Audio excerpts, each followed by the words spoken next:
প্রিয় সপ্তম শ্রেণীর শিক্ষার্থীরা, শুভেচ্ছা নিও। আজকে আমি তোমাদের গণিত বিষয়ের নতুন বই থেকে চতুর্থ অধ্যায় অনুশীলনী 4.1-এর 15 এবং 16 নম্বর অঙ্কের সমাধান করে দেব। প্রথমে তোমাদের বলবো, যারা আমার চ্যানেলটি সাবস্ক্রাইব করো নাই তারা আমার চ্যানেলটি সাবস্ক্রাইব করবে এবং আমার সাথে থাকবে। তাহলে চলো আমরা ক্লাস শুরু করি। অনুশীলনী 4.1, 15 নম্বর অঙ্ক। এখানে দুটি রাশি দেওয়া আছে। প্রথম রাশিকে দ্বিতীয় রাশি দ্বারা গুণ করতে হবে। প্রথম আছে এক্স স্কোয়ার প্লাস 1 এবং দ্বিতীয়টি আছে এক্স স্কোয়ার মাইনাস 1।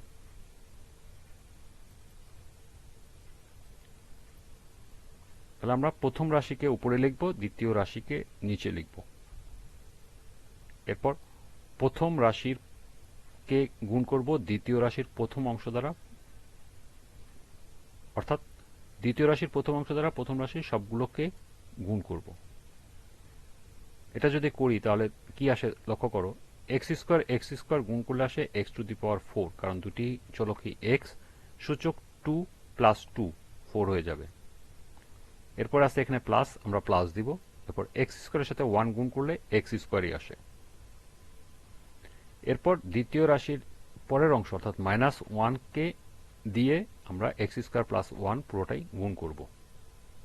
তাহলে এখানে এক্স স্কোয়ারের সাথে 1 গুণ করলে আসে এক্স স্কোয়ার, কিন্তু এখানে আছে প্লাস, এখানে আছে মাইনাস, প্লাস মাইনাসে গুণ করলে হবে মাইনাস। আবার 1 গুণ করলে আসবে 1, কিন্তু এখানে আছে প্লাস 1, এখানে মাইনাস 1, প্লাস মাইনাসে মাইনাস। এখন আমরা স্বাভাবিক গুণের নিয়মে কি করব, দাগ টেনে যোগ করব।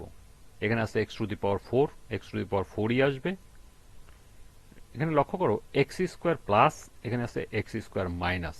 তাহলে আমাদের plus x square minus x square কাটাকাটি করে চলে যায়, থাকে শুধু মাইনাস 1। তাহলে আমাদের উত্তর হচ্ছে নির্ণয় গুণফল x to the power 4 minus 1।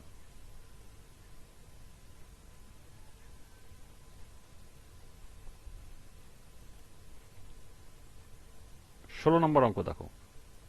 প্রথম রাশিতে আছে এ স্কোয়ার প্লাস বি স্কোয়ার, দ্বিতীয় রাশিতে আছে এ প্লাস বি। তাহলে আমরা যদি প্রথম রাশিটা উপরে লিখি এ স্কোয়ার প্লাস বি স্কোয়ার এবং দ্বিতীয় রাশিটা যদি নিচে লিখি এ প্লাস বি, এখন আমরা গুণ করব। তাহলে আমরা দ্বিতীয় রাশির প্রথম অংশ দিয়ে প্রথম রাশির সবগুলোকেই গুণ করব প্রথমে। তাহলে এ কে এ স্কোয়ার এর সাথে এ গুণ করলে আসে এ কিউব, অর্থাৎ চলক চলে আসবে এ, 2 প্লাস 1 3। এরপর এখানে প্লাস আছে, প্লাস দিব। এখানে আছে এ আর বি স্কোয়ার গুণ করলে এ বি স্কোয়ারই আসে। এরপর দ্বিতীয় রাশির দ্বিতীয় অংশ অর্থাৎ প্লাস বি দিয়ে আমরা প্রথম রাশির সবগুলোকে গুণ করব। বি কে এ স্কোয়ার দিয়ে গুণ করলে আসে এ স্কোয়ার বি, যেহেতু প্লাস আছে এখানেও প্লাস আছে তাহলে প্লাস হবে।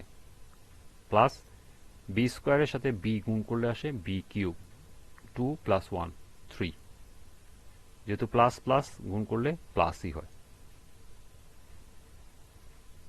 এখন আমরা কি করব, এটাকে যোগ করে দেব গুণের নিয়মে।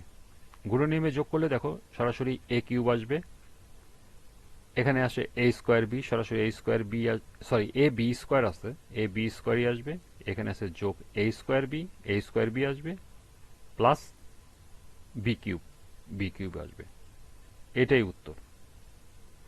তবে এখানে একটু সাজিয়ে লিখতে হবে, যেমন এ স্কোয়ার বিটা আমরা আগে দিব, এরপরে এ বি স্কোয়ার না লিখে আগে এ স্কোয়ার বি, অর্থাৎ চলকের সাথে সূচকের মান অনুসারে আমরা সাজাবো। অর্থাৎ এখানে এ আছে, এখানে এ স্কোয়ার আছে, এখানে সূচকের মান বেশি, এই জন্য এ স্কোয়ার বিটা আগে দিব। এরপরে দেব এ বি স্কোয়ার এবং সর্বশেষে দেব বি কিউব।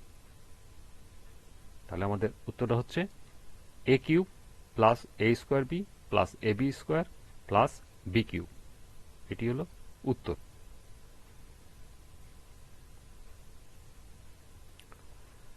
এই ছিল অনুশীলনী 4.1-এর 15 এবং 16 নম্বর অঙ্কের সমাধান।